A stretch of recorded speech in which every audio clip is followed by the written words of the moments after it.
تمام صحابہ کرام جو وفات تک ایمان پر قائم رہے وہ رضی اللہ عنہ ہے. جی جی. جو نبی علیہ السلام پر ایمان لائے، آپ علیہ السلام دنیا سے تشریف لے گئے، اس وقت تک وہ مسلمان تھے، اس کے بعد وہ ہو گئے مرتد، کوئی منکرین زکات بنے، کوئی مسلمہ کذاب کے ساتھ مل گئے، ان کو ہم رضی اللہ عنہ نہیں کہیں گے. اسی طریقے سے نبی علیہ السلام کی مبارک زندگی میں بھی جو صحابہ کرام شروع میں ایمان لائے لیکن حضور کی زندگی میں دین کو چھوڑ گئے، جس طرح ام حبیبہ کا ہسبینڈ تھا عبید اللہ، ٹھیک ہے، وہ ہجرت حبشہ میں شامل تھا. ہجرت مدینہ سے بڑی ہجرت ہے ہجرت حبشہ، وہ پہلے ہوئی ہے، وہاں جا کے وہ کرسچن ہو گیا اور کرسچن مرا، حالانکہ وہ سابقون الاولون میں سے ہے لیکن وہ رضی اللہ عنہ نہیں ہے. یہ ٹیکنیکل مسئلہ میں سمجھا رہا تھا، اس کو سمجھیں کہ رضی اللہ عنہ وہ ہیں جو وفات تک اسلام پر فتح قائم رہے. مکہ کے وقت اسلام قبول کرنے والے صحابہ نے موت کے ڈر سے اسلام قبول کیا. جی یہ تو بخاری مسلم میں لکھا ہوا ہے. اچھا، ان کو تو لکھا ہے، ان کو کس نے بتایا؟ بخاری مسلم نے فون کیا؟ قرآن میں لکھا ہوا ہے، قرآن میں لکھا ہے. جی سورہ توبہ میں لکھا ہوا ہے 4 مہینے کا ٹائم ہے، یا تو اسلام قبول کرو گے یا جزیرہ نما عرب چھوڑ کر چلے جاؤ گے، ادروائز جہاں پائے قتل کیے جاؤ گے. یہ عذاب استحصال آیا تھا مشرکین عرب پر، جس طرح اگلے رسولوں کا انکار کرنے پر آسمان سے عذاب آتا تھا نا. سورہ توبہ میں آیا کہ صحابہ کی تلواریں میں نے مسلط کر دی ہیں ان لوگوں پر جو آپ ایمان نہیں لائیں گے. ہوا کیا اب کہ لوگوں نے اسلام قبول کر لیا، ان کے لیے ٹرم استعمال ہوئی ہے احادیث میں طلقاء. یہ طلقاء ہیں جو مسلمان ہوئے، اور ان کی مثال بخاری مسلم میں آئی کہ غزوہ حنین کے موقع پر ابو سفیان کو 100 اونٹ دیے نبی علیہ السلام نے، صفوان کو 100 اونٹ، جو تازہ تازہ مسلمان ہوا تھا، اور وہ آخری وقت تک کس طریقے سے اسلام کے لیے ریلیکٹنٹ تھے اور پھر اسلام قبول کیا. تو انصار مدینہ میں چند نوجوان تھے، انہوں نے کہا کہ اس شخص پہ اپنے قبیلے کی محبت غالب آ گئی ہے. رسول اللہ کے بارے میں بات کی، کلمات کفر تھے یہ، رسول اللہ کے بارے میں بولنا. اچھا، بخاری مسلم کے الفاظ ہیں، ظاہر ہمارے پاس سورس آف نالج بکش ہے. میں نے آپ کو یہ تو نہیں فرمانا کہ مفتی فرماتے ہیں فلاں نے فتویٰ دے دیا، اس لیے تو میں کہتا ہوں کہ میرا جو لیول ہے اس میں بتا رہا ہوں کہ ان کے فتووں کی اوقات نہیں، ہم تو بکش نالج رکھ رہے ہیں الحمدللہ. یہ سارے کہتے ہیں سود حلال ہے، ہم کہیں گے سورہ البقرہ کی آیت نمبر 279 میں حرام لکھا ہوا ہے. جوتے کی نوک پہ تمہاری ڈگریاں، قرآن کے خلاف تمہاری ڈگری کو ہم کیا مانیں گے؟ ادھر بھی آئیں. بخاری مسلم میں آیا، جب یہ بات کی تو اللہ تعالیٰ نے وحی کے ذریعے نبی علیہ السلام کو بتایا، آپ نے ان کو بلوایا، آپ نے فرمایا تم نے یہ گفتگو کی ہے. تو پھر سینئر لوگ پڑے، ان کا یا رسول اللہ جذباتی لوگ تھے، یہ بات کی. آپ نے فرمایا کیا تم اس بات پہ خوش نہیں ہے کہ یہ دنیا کا مال لے جائیں اور تم اللہ کے رسول کو لے جاؤ؟ کون دنیا کا مال لے جائے؟ 100 اونٹ جن کو دیے تھے، اور تم اللہ کے رسول کو لے جاؤ. اللہ کی قسم پوری دنیا ایک گھاٹی میں چلے اور انصار دوسری گھاٹی میں ان کے ساتھ ہوں گا. میرا جینا مرنا انصار کے ساتھ ہے، کیونکہ انہوں نے مشکل وقت میں میرا ساتھ دیا. نبی علیہ السلام کو بھی پتا تھا کہ یہ جو لوگ اب مسلمان ہوئے ہیں ان کے پاس اور کوئی چارہ نہیں تھا، ان کو ہم کہتے ہیں طلقاء، لیکن رضی اللہ عنہ کہتے ہیں. قانوناً وہ صحابہ ہیں، ان کا احترام بھی ضروری ہے، لیکن اگر کوئی شخص کہتا ہے کہ ان کو ہم کھڑا کریں گے سابقون الاولون کے ساتھ، جن کی قربانی ہے، جن کی وجہ سے اسلام یہاں تک پہنچا، تو وہ تو قرآن بھی کہتا ہے کہ جو فتح مکہ سے پہلے مسلمان ہوئے جو بعد میں وہ برابر نہیں ہو سکتے. کیوں؟ فتح مکہ سے پہلے گھنٹی لگتی. آیت کون سی؟ سورۃ الحدید کی آیت نمبر 10 ہے، کیا کہ جو فتح مکہ سے پہلے مسلمان ہوئے اور جو بعد میں ہوئے یہ برابر نہیں ہو سکتے. اور اللہ تعالیٰ نے سب کے ساتھ اچھا وعدہ کیا، وَكُلًّا وَعَدَ اللَّهُ الْحُسْنَى. پھر سورہ توبہ میں 3 کیٹیگری صحابہ کرام کی بتائی گئی. پہلے سابقون الاولون من المہاجرین والانصار، دوسرے کہا گیا پکے منافق ہے جو نبی نہ تم جانتے ہو نہ تمہارے ساتھیوں کو پتا ہے، مدینہ میں بھی اور اہل مدینہ کے ارد گرد عرابیوں میں بھی. اور تیسرے وہ ہیں جو ملے جلے عمال کرتے ہیں. صحابہ کرام بھی سارے برابر نہیں تھے. منافقین کا پتہ بعض کا تو چل گیا اور بعض کا آج کی ڈیٹ میں نہیں ہمیں پتا، ظاہر ہے وہ بیچ میں شامل ہو گئے تھے. یہ سب سے بڑا ثبوت ہے کہ نبی علیہ السلام نے جب آنکھیں بند کی، آپ نے جن کو ایمان کی حالت میں چھوڑا اس ڈیٹ تک وہ آپ کے اور میرے فتوے کے تحت رضی اللہ عنہ تھے. لیکن جب وہ منکرین زکات کے ساتھ ملے، مسلمہ کذاب جھوٹے پیغمبر کی پیروی اختیار کی، تو رضی اللہ عنہ سے لعنت اللہ علیہ بن گئے. اس کا مطلب ہے کہ رضی اللہ عنہ بولتے ہوئے بڑی احتیاط کرنی چاہیے کہ یہ کن کے بارے میں ہو رہی ہے. اب یہ کوئی کہے کہ نہیں جی آج تو ہمیں پتہ چل گیا کہ وہ کافر ہو گئے تھے تو ان کے بارے میں آیت بھی نہیں ہے. نبی علیہ السلام کو تو اس بات کا نہیں پتا، آپ نے اپنی زندگی میں انہیں صحابی چھوڑا ہے، ٹھیک ہے. اس لیے بخاری مسلم میں الفاظ ہے میرے حوض کوثر میں میرے ساتھی لائے جائیں گے، میں کہوں گا اصحابی، یہ تو میرے ساتھی ہیں. تو بتایا جائے گا یا رسول اللہ آپ کی وفات کے بعد یہ دین سے الٹے قدم پھر گئے تھے. تو نبی اسلام کہتے ہیں میں اس وقت وہی کہوں گا. بخاری مسلم کے الفاظ ہیں جو حضرت عیسیٰ کہیں گے کہ اللہ جب تک میں ان میں موجود تھا ان پر گواہ تھا، جب تو نے مجھے اٹھا لیا تو تو ان پر گواہ ہے. تو نبی الاسلام پھر کہیں گے سحقا سحقا لمن غیر بعدی، ان کو مجھ سے دور کر دو جنہوں نے میرے بعد میرے دین کو بدل دیا. ابن کثیر بڑے مفسر ہیں یا آپ ان سے بڑے ہیں؟ مجھے ابن کثیر کے ساتھ کوئی کمپیریزن کرنے کی ضرورت نہیں ہے. آپ نے ان پہ گفتگو فرمائی ہوئی، کیا کیا آپ کریں، یعنی ان پہ کہ ابن کثیر پہ آپ نے فتویٰ اس طرح نہیں، تقریباً فتویٰ میں نے بتایا نہ میں سلیم صافی ہوں نہ میں عمران خان ابن کثیر پہ ہوں تقریباً نہ میں عمران ریاض ہوں، میں انجینئر محمد علی مرزا. کہ ابن کثیر نے سیکسی باتیں لکھی. جی لکھی ہوئی ہیں. ہاں تو آپ بتانا ضروری تھا. وہ بتانا اس لیے ضروری تھا کہ ابن کثیر کی ہوئی غلطیاں قرآن کے کھاتے میں نہ پڑے. قرآن کی تفسیر کے ساتھ جو کچھ کیا گیا اس کی وجہ سے نان مسلمز کے ہاتھ وہ چیزیں لگی. رنگیلا رسول جو کتاب ہے یہ کہاں سے آئی ہے؟ آپ کیا سمجھتے ہیں اس نے بیٹھ کے نبی الاسلام کے اوپر الزام لگایا؟ اب ہمارے لوگوں کو تو پتہ ہی نہیں ہے، ہماری کتابوں سے چیزیں اٹھائی ہیں. آج جتنے غیر مسلم رسول اللہ کی ذات کے اوپر حملے کرتے ہیں نا، تو اسی قسم کی چیزیں اٹھا کے کرتے ہیں، بےہودہ چیزیں. تفسیر کے اندر تفسیر تبری، ابن کثیر تو بہت بعد میں آیا، تفسیر تبری پہلے 300 سال میں لکھی گئی ہے، اس میں نبی علیہ السلام کی ذات کے حوالے سے سکینڈل لکھا ہوا ہے، وہ جھوٹی روایتیں ہیں. تو اس لیے ہم کہتے ہیں پڑھتے ہوئے احتیاط کریں کہ یہ قرآن ہے، اور ابن کثیر جب کوئی حدیث کا ریفرنس دے نا تو مان لیں ابن کثیر کی ڈگری سے آپ نے دھوکہ نہیں کھانا، آپ نے دیکھنا وہ بات بکش کر رہا ہے کہ نہیں کر رہا. میں آپ کو جو فرق پہلے بتا رہا تھا نا کہ ڈگریوں کی یہ اوقات ہے کہ ابن کثیر امام ہے، لیکن جب قرآن و سنت کے خلاف بات کریں گے تو زیرو سے ملٹیپلائی ہوگی. اس لیے آپ فزکس کیمسٹری کے پروفیسر کو ایک مفتی سے کمپیئر نہیں کر سکتے. فزکس کیمسٹری کا پروفیسر تو بات کر سکتا ہے، مفتی نہیں کر سکتا. مجھے بڑی خوشی ہوتی ہے کہ آپ بغیر ڈگری کے انجینئر کہلواتے، بغیر ڈگری کے ڈاکٹر کہلواتے، لیکن آپ عالم کہلوا سکتے ہیں. نہیں میں تو نہیں کہلواتا. نہیں ٹھیک ہے، آپ نے کہیں دیکھ نہ سرکار میں لکھتا ہوں انجینئر محمد علی مرزا، نہ یہ ممبر کوئی میں بیٹھ سکتا ہوں سرکار، یہ کسی مسجد کا ممبر نہیں، کسی کے مدرسے کے اوپر قبضہ نہیں کیا. پہلی بات ہے کہ آپ نے کہا کہ میں مفتی یا مولانا کہلاتا ہوں، میں تو کہلواتے نہیں، میں تو انجینئر محمد علی مرزا کہتا ہوں. کیونکہ آپ کہلوا نہیں سکتے نا. دیکھیں اچھا، اب میں آپ کو بتاتا ہوں کہ پاکستان میں کتنے بڑے بڑے اسپیکر ہیں جن کو آپ بھی مانتے ہیں. ڈاکٹر ذاکر نائک کے پاس کون سی ڈگری ہے دین کی بتائیں؟ وہ تو قرآن بھی صحیح نہیں پڑھتا، مجہول پڑھتا ہے قرآن. نہیں وہ تو ان کی زبان کا مسئلہ. نہیں مجہول پڑھتا ہے، پنجابی سٹائل میں پڑھتا ہے، اس کو عین نہیں نکالنا آتا، ہا نہیں نکالنا آتا. تو ڈاکٹر ذاکر نائک کے پاس کون سے مدرسے کی ڈگری ہے؟ نہیں مجھے نہیں پتا، کسی مدرسے کی ڈگری نہیں ہے. وہ MBBS ڈاکٹر ہیں، وہ خود بھی بتاتے ہیں. تو پوری دنیا کے علماء نے ان کو اپنے اسٹیج پہ بٹھایا ہوا ہے. اور آپ کا دنیا میں اس وقت امام دنیا اور آخرت کا سعودی عرب ہے، انہوں نے سب سے بڑا ایوارڈ اس کو دیا ہوا ہے، شاہ فیصل ایوارڈ، اسلام کی خدمت کا. اسلام کی خدمت کا سب سے بڑا ایوارڈ آپ نے اس کو دیا ہے جو بقول بھٹی صاحب کے، جس کے پاس ڈگری نہیں ہے. لو سامو کیا مثال لے کے ہیں آپ. جی میں تو آپ کو بتایا، میں سلیم صافی جی، میں انجینئر محمد علی مرزا. امیر معاویہ کے حوالے سے آپ نے کچھ رضی اللہ تعالیٰ عنہ، آپ نے کچھ الفاظ کہے تھے کیا کہ حضور صلی اللہ علیہ وسلم نے ان کو یہ کہا. نہیں کہا تھا. نہیں یہ آپ نے نہیں کہا. نہیں میں نے کو کہنا. بنو امیہ کے حوالے سے آپ نے کبھی کوئی اور بات نہیں کی. نہیں وہ تو ہم کرتے ہیں، آپ پن پوائنٹ کریں. دیکھیں بیچ میں سے چیز نہیں اٹھانی کہ نماز کے قریب مت جاؤ. تو قرآن میں لکھا ہے، قرآن میں یہ بھی لکھا ہے کہ عیسیٰ ابن مریم اللہ کے بیٹے ہیں، لیکن ساتھ لکھا ہے لقد کفر الذین قالوا ان اللہ هو المسیح ابن مریم. وہ کافر ہیں جو کہہ رہے ہیں کہ عیسیٰ ابن مریم ہی اللہ ہے. جی وہ تو پتہ ہے مجھے. بٹی صاحب میرا ویسے پتہ کیا خیال ہے، آپ تیاری کریں سارے علماء کو بٹھا کے اور پھر آئیں. نہیں میں آؤں گا، پھر ورکنگ پوری کریں. نہیں ورکنگ پوری، کیونکہ ابھی جو بھی ادھر آیا نا وہ ورکنگ کے بغیر آتا ہے. آپ دل پہ لے گئے. میں نہیں میں ویسے بتا رہا ہوں. اب آپ نے مثال دینی ہے، آپ نے کہا نا یہ ہے، یہ سلیم صاحبی کے تو آپ نے کلپ چلائے، میرے بھی کچھ چلائیں، اور جس میں پورے کانٹیکسٹ کے ساتھ بات ہو کہ میں نے کیا بات کی. نہیں بالکل آپ ٹھیک کہہ رہے ہیں. آپ نے امام ابو حنیفہ کے بارے میں کیا کہا تھا کہ اختلافی بہت سارے اختلافات کیے ان سے. جی آپ کو کوئی اختلاف ہے امام ابو حنیفہ سے؟ جی وہ نبی اسلام کے ماں باپ کو کافر کہتے ہیں. آپ نبی اسلام کے ماں باپ کو کیا سمجھتے ہیں؟ نہیں میں تو نہیں کہتا کافر. ہاں تو وہ کہتے ہیں، یہ مجھے ان سے اختلاف ہے. آپ کا کیا خیال ہے، وہ غلط کہتے ہیں؟ جی غلط کہتے ہیں بالکل. آپ بکش نالج کوئی؟ جی بکش نالج یہ ہے کہ نبی اسلام کے ماں باپ اہل فطرت ہے. آپ کے والد آپ کی پیدائش سے پہلے فوت ہوئے جی. اور قرآن کا فتویٰ ہے وما كنا معذبین حتی نبعث رسولا، ہم عذاب دیتے ہی نہیں جب تک کہ رسول کو مبعوث نہ کریں. اور قرآن میں آیا لتنذر قوما ما انذر آباؤہم فہم غافلون. اے نبی ہم نے آپ کو اس قوم میں نبی بنا کے بھیجا ہے جن کے پاس کوئی رسول نہیں آیا، وہ غافل تھے. نبی علیہ السلام کے والد محترم سیدنا عبداللہ رضی اللہ تعالیٰ عنہ علیہ السلام آپ کی پیدائش سے پہلے فوت ہوئے. انہوں نے کسی نبی کی دعوت کو ٹھکرایا نہیں ہے، انہوں نے نبی علیہ السلام کا زمانہ پائے نہیں. وہ اہل فطرت ہے. فطرت والے وہ لوگ ہیں جن تک کسی نبی کی دعوت نہیں پہنچی ہوتی. اچھا نبی علیہ السلام کی والدہ اس وقت فوت ہوئی جب نبی علیہ السلام کی عمر 6 سال تھی.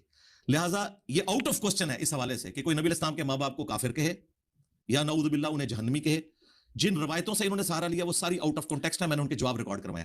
تو اس معاملے میں مجھے اختلاف ہے. اس کے علاوہ بھی کئی ایک معاملات میں اختلاف ہے. امام ابو حنیفہ نے کہاں لکھا تھا کہ نبی صلی اللہ علیہ وسلم کے والدین؟ ان کی کتاب الفقہ الاکبر، اتنی سی کتاب ہے اچھا جو عقیدے کی ہے، جو مدارس کے اندر پڑھائی جاتی ہے. آپ مارکیٹ سے پرچیز کر سکتے ہیں. کتاب پی کا ڈی نام ایف کیا ہے؟ الفقہ الاکبر پہلے صفحے کے اوپر ہی لکھا ہے اسٹارٹ میں. اچھا آپ نے، اور نہ صرف لکھا ہے بلکہ ان کے ماننے والوں نے، ملا علی قاری نے اس کتاب کا دفاع بھی کیا ہے اور اس عقیدے کا دفاع کیا.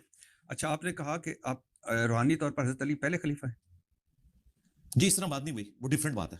اتنی سی کتاب ہے اچھا جو عقیدے کی ہے، جو مدارس کے اندر پڑھائی جاتی ہے. آپ مارکیٹ سے پرچیز کر سکتے ہیں. کتاب پی ڈی کا ایف نام اس کا کیا ہے؟ الفقہ الاکبر پہلے صفحے کے اوپر ہی لکھا ہے اسٹارٹ میں. اچھا آپ نے، اور نہ صرف لکھا ہے بلکہ ان کے ماننے والوں نے، ملا علی قاری نے اس کتاب کا دفاع بھی کیا ہے اور اس عقیدے کا دفاع کیا. اچھا آپ نے کہا کہ آپ روحانی طور پر حضرت علی پہلے خلیفہ ہیں. جی اس طرح بات نہیں ہوئی، وہ ڈیفرنٹ بات ہے. لیکن ہمارے پاس تو وہ حدیث ہے، وہ صحیح حدیث ہے کہ اگر میرے بعد کوئی نبی ہوتا تو عمر ہوتا. جی بالکل ہے. تو آپ نے، میں آپ کا ایک ٹی وی شو بھی دیکھ رہا تھا، اس میں آپ نے حضرت موسیٰ اور ہارون اور نبی اور حضرت علی، جی بخاری مسلم کی حدیث جی پیش جی کی. یہ ساری باتیں اپنی جگہ درست ہیں، اپنے کانٹیکسٹ میں رکھ لیتے ہیں، ہاں ایک ایک کر کے شروع کر دیتے ہاں. ہیں. تو آپ نے کہا کہ روحانی طور پر حضرت علی پہلے خلیفہ ہیں جبکہ سیاسی طور پر ابو بکر صدیق پہلے خلیفہ ہیں. یہ روحانیت اور سیاست اور یہ آپ نے کیسے دو؟ ہاں یہ اس طرح نہیں ہوا تھا. یہ مولانا اسحاق صاحب کے اوپر اعتراض کیا گیا تھا. انہوں نے سنی شیعہ کنفلکٹ کو ختم کرنے کے لیے بات کی تھی کہ اگر اہل تشیع سیدنا ابو بکر عمر عثمان کی خلافت سے اختلاف کرتے ہیں نا تو ایٹ لیسٹ اس چیز کو ایکسیپٹ کریں کہ سیدنا علی نے انہیں ایکسیپٹ کیا ہے اور ہر معاملے میں حضرت علی سے مشورہ کر کے چلتے تھے. تو وہ کہتے تھے کہ آپ اس کو اگر یوں ریزالو کریں نا کہ آپ کہتے ہیں کہ ہم ان کو سکسیسر مانتے ہیں تو آپ یوں کہہ لیں کہ روحانی طور پر سیدنا علی اس حوالے سے نبی اسلام کے علم کے وارث ہیں کیونکہ علم کے اعتبار سے تو ٹاپ کے اوپر تھے, وہ چیف جسٹس تھے. پہلے خلیفہ کون تھے؟ سیدنا ابوبکر رضی اللہ تعالیٰ عنہ. تو پھر تو روحانیت میں کب آپ سے کو سرکار اب پتہ کیا ہے جب آپ نے مقدمہ سمجھنا ہے نا ہاں. ابھی تو آپ قرآن پہ نہیں آئے, قرآن میں بھی سر میں ایک لیمن ہاں ہوں, جی. آپ عالم دین جی ہیں, جی. یعنی دین کا آپ کا نالج مجھ سے تو اسی بہت تو آپ کو زیادہ ہے. سمجھانا چاہ رہے ہیں. میں ایک لیمن ہوں مثال کے طور پہ, جیسے آپ نے ابھی ایک آیت بتائی کہ حضرت عیسیٰ اللہ کے بیٹے ہیں اور پھر آگے آیت ہے کہ جو یہ کہے گا وہ جی کافر جی ہے. جی. تو میرے لیے میرے جیسا بندہ جو دین کا نالج نہیں رکھتا اس کو آپ نے گھسیٹ دیا ایک روحانیت اور ایک سیاست. نہیں اس طرح نہیں ہوا, یہ پورا مقدمہ آپ کے لیے تو ہے ہی نہیں یہ مقدمہ. تو یہ کس کے لیے؟ ہاں یہ ان لوگوں کے لیے جن کا یہ انٹرسٹ ہے. جس کو واقعہ کربلا سے انٹرسٹ نہیں ہے نا اس کے لیے ٹاپک نہیں ہے, وہ ممی ڈیڈی ہے 100 دفعہ سبحان اللہ پڑھے 100 دفعہ الحمدللہ پڑھے, جب وہ اختلافی موضوعات میں آئے گا تو یہ پوری سائنس اس کو سمجھ نہیں پڑے گی کہ اتنی بڑی دراڑ کیسے ہے کہ دنیا میں 15% مسلمان شیعہ ہیں, 85% اہل سنت ہے اور دنیا کے ہر کونے میں شیعہ موجود ہے. آخر اتنی بڑی دراڑ ہے مدینہ شریف کے اندر, آج بھی 40% شیعہ رہتے ہیں. ٹھیک ہے, اسی طریقے سے دنیا میں اہل سنت کے تو 4 فرقے چل رہے ہیں, حنفی شافعی مالکی حنبلی, لیکن شیعہ اثنا عشری ایک ہی ہے جو ہر طرف موجود ہے.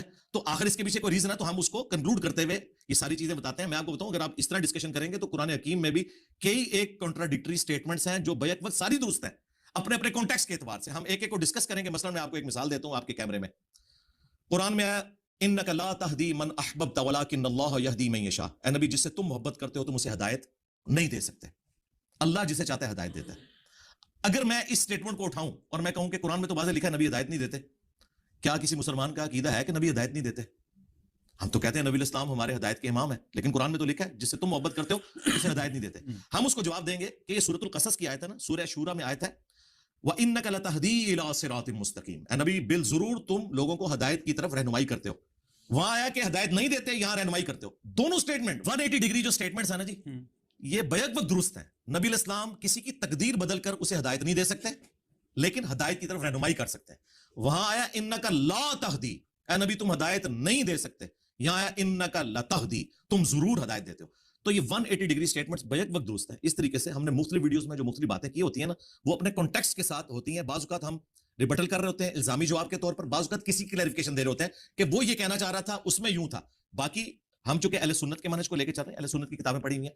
ہمارا تو بنیادی موقف بنو امیہ سے جو اختلاف ہے وہ اسی بنیاد کے اوپر ہے کہ بنو امیہ خلفائے راشدین کے ساتھ انہوں نے وفاداری نہیں کی, سیدنا ابوبکر عمر عثمان و علی کے ساتھ رضی اللہ عنہم اجمعین وعلیہم السلام اجمعین. اور سیدنا ابوبکر رضی اللہ تعالیٰ عنہ کی اولاد ان کی وفات کے بعد حضرت علی کے ساتھیوں میں سے تھی. آج شیعہ جو اہل سنت کو ٹانٹ کرواتے ہیں وہ بالکل درست کرواتے ہیں کہ آپ کہتے ہو صحابہ کی اولاد, تو محمد بن ابی بکر تو حضرت ابوبکر کے بیٹے تھے جو حضرت علی کے ساتھ تھے, اور جنگ جمل میں حضرت عائشہ کو وہ سمجھانے گئے تھے کہ میری بہن واپس چلی جا, خلیفہ وقت حضرت علی ہیں. تو خلفۂ راشدین تو آپس میں ایک تھے. بعد میں جو اختلافات آئے اس کی وجہ سے 2 دراڑیں ہوئی. جب ہم ان مقدمات کو ایڈریس کرتے ہیں تو پورا اس کا بیک گراؤنڈ بتاتے ہیں اور پھر ان چیزوں کو سیٹل ڈاؤن کرتے ہیں. اچھا آپ نے, میں جو آپ پہ اعتراضات ہیں یا جو بات چیت ہے آپ نے, میں جب سوال کرتا ہوں تو آپ نے یس نو کرنا ہے کہ اگر آپ نے ایسی بات کی ہے تو اس پہ ہم بات کر سکتے ہیں. یہ تو ہو ہی نہیں سکتا. ہو سکتا میں غلط کہہ رہا ہوں. پتا کیا ہے, آپ اگر مجھے کہیں کہ قرآن میں لکھا ہوا ہے کہ نبی ہدایت نہیں دیتے, میں کہوں گا یس, نہیں وہ آپ بھی کافر میں بھی کافر. ہاں وہ کانٹیکسٹ ہو جائے گا نا. اگر یس نو میں آتا ہوا نا تو میں دے دوں گا, ادروائز نہیں. معذرت نہیں یس نو اس طرح نہیں, آپ تفصیل سے بتائیں. میں آپ کو آپ کی بات بتاؤں گا, آپ کہیں گے کہ ہاں میں نے کی ہے اور اس طرح. میں نے آپ کی کسی بات کا انکار نہیں کیا, میں نے یہ کہا کہ بات اس طرح نہیں اس طرح ہوئی ہو. آپ نے کہا نبی کریم صلی اللہ علیہ وسلم کے وصال کے بعد مسلمانوں میں جو اختلافات پیدا ہوئے وہ مال کی وجہ سے تھے. جی بالکل, بخاری مسلم میں لکھا ہوا ہے. لیکن علماء بہت سارے سمجھتے ہیں کہ اجتہاد کی وجہ سے تھے. کون سا اختلاف؟ اجتہاد نہیں, اجتہاد کی وجہ سے کون سا اختلاف؟ مثال کے طور پہ بہت سارے نہیں, ہر اختلاف تو اس وجہ سے نہیں تھا نا. جو اختلاف ہوا بعد میں سیدنا علی خلیفہ وقت کے خلاف لوگ کھڑے ہوئے. بخاری مسلم میں حدیث ہے مجھے اپنے بعد تم سے یہ خطرہ نہیں کہ تم شرک کرو گے. یہ آپ نے اپنی وفات سے 1 مہینہ پہلے خطبہ دیا. عقبہ بن عامر کہتے ہیں, بخاری مسلم کے الفاظ ہیں کہ میں نے آخری دفعہ ممبر پہ نبی الاسلام کو دیکھا تھا, غزوہ احد کے شہداء کے قبرستان میں جا کے خطبہ دیا. مجھے یہ خطرہ نہیں کہ تم میرے بعد شرک کرو, لیکن یہ ڈر ہے کہ تم آپس میں ایک دوسرے سے لڑو گے دنیا کی محبت میں, ایک دوسرے کو قتل کرو گے اور تباہ و برباد ہو جاؤ گے جس طرح اگلے تباہ و برباد ہو گئے. تو جو خلافت راشدہ کا ڈاؤن فال ہے وہ ایک دم نہیں ہوا. حضرت ابوبکر اور عمر کی جو خلافتیں ہیں یہ پرفیکٹ ہیں, خلافت محفوظہ ہیں. لیکن سیدنا عثمان کے دور کے بعد خلافت مفتونہ شروع ہو گئی, یعنی فتنوں کا دور ہو گیا. اس میں خلفاء اچھے تھے لیکن وہ پرفیکشن نہیں تھی جو پہلے 2 خلفاء کے دور میں تھی پبلک لیول کے اوپر, اور پھر آہستہ آہستہ ڈاؤن فال ہوتے ہوتے 30 سال کے اندر خلافت راشدہ ختم ہو گئی اور پھر ملوکیت شروع ہو گئی. یہ ایک دن میں نہیں ہوا کہ رات کو آپ سوئے تھے خلافت کی حالت میں اور صبح ملوکیت ہو گئی. تو یہ دنیا میں ہمیشہ ہوتا ہے, یہ اللہ کا قانون ہے کہ ڈاؤن فال جب ہوتا ہے وہ آہستہ آہستہ ہوتا ہے. صحیح مسلم میں حدیث ہے کہ کوئی نبی بھی ایسا دنیا میں نہیں آیا کہ اس کے چند جانثار صحابہ ہوں گے جو پورے پیشن کے ساتھ اس کے ساتھ چلتے ہیں, پھر جب وہ فوت ہو جاتے ہیں تو ان کے جانشین پھر ناخلف لوگ بن جاتے ہیں. وہ کرتے ہیں جس کا حکم نہیں دیا گیا ہوتا, اور جس کا حکم دیا گیا ہوتا ہے وہ اس کی مخالفت کرتے ہیں. ایسے جانشینوں کے خلاف جو ہاتھ سے جہاد کرے وہ بھی مومن ہے, جو زبان سے جہاد کرے وہ بھی مومن ہے, اور جو دل میں کرے وہ بھی مومن ہے, لیکن یہ آخری درجہ ہے. ہاں, تو یہ ہر امت کے ساتھ. اچھا, آپ نے حضرت خالد بن ولید رضی اللہ تعالیٰ عنہ آخری وقت تک صحابی تھے نا, کچھ صحابیت سے نکالا تو نہیں گیا؟ نہیں, بالکل نہیں, صحابی ہیں. صحابی ہیں, الحمدللہ. سیف اللہ, کوئی شک نہیں, میرے تو ان کی شان میں پورے لیکچرز ریکارڈ ہیں. اچھا, آپ کے حوالے سے چل رہا تھا کہ آپ نے شاید کہا کہ وہ صحابیت سے نکال دیے گئے تھے. نہیں, کوئی کسی نہیں, وہ اس طرح نہیں بات ہوئی تھی. وہ ایسے ہوا تھا کہ جو صحابہ کرام فتح مکہ سے پہلے مسلمان ہوئے اور بعد میں وہ برابر نہیں, صلح حدیبیہ سے پہلے جو مسلمان ہوئے اور جو بعد میں وہ برابر نہیں. صلح حدیبیہ کے بعد مسلمانوں کا گراف گیا تھا اوپر. ہوا یہ تھا, صحیح مسلم کے الفاظ ہیں, عبد الرحمن بن عوف اور سیدنا خالد بن ولید کے درمیان جھگڑا ہوا کسی بات پہ, تو خالد بن ولید نے گالیاں دے دی عبد الرحمن بن عوف کو. ٹھیک ہے, گالیاں دے دی. صحیح مسلم. اچھا, تو نبی الاسلام کو شکایت کی خالد بن ولید. صحیح مسلم میں ہے. جی صحیح مسلم ہے. جی صحیح مسلم کے اندر یہ حدیث موجود ہے, صحابہ کرام کے فضائل کے چیپٹر میں, سعد ابن ابی وقاص کے فضائل کے چیپٹر میں, اور یہ عبد الرحمن بن عوف کے فضائل. بخاری میں نہیں, بخاری میں بھی اس کا کچھ حصہ موجود ہے, یہ گالیاں والا. جی, اس میں آدھا حصہ ہے, وہ میں آپ کو پوری حدیث بتا رہا ہوں. جس طرح کچھ چیز بخاری میں آتی ہے, باقی مسلم میں کچھ حصہ قرآن میں آیا ہوتا ہے, باقی بخاری میں. یہ پورا بخاری مسلم کے حوالے کے بعد تو پھر گنجائش نہیں رہتی. اہل سنت تو ظاہر ہے ان بنیادی کتابوں کو مانتے ہیں قرآن کے بعد. تو جب انہوں نے عبد الرحمن بن عوف نے شکایت کی تو نبی الاسلام نے حضرت خالد بن ولید کو بلا کے ڈانٹا اور کہا میرے صحابہ کو گالی مت دو. باقی بخاری میں. یہ پورا بخاری مسلم کے حوالے کے بعد تو پھر گنجائش نہیں رہتی. اہل سنت تو ظاہر ہے ان بنیادی کتابوں کو مانتے ہیں قرآن کے بعد.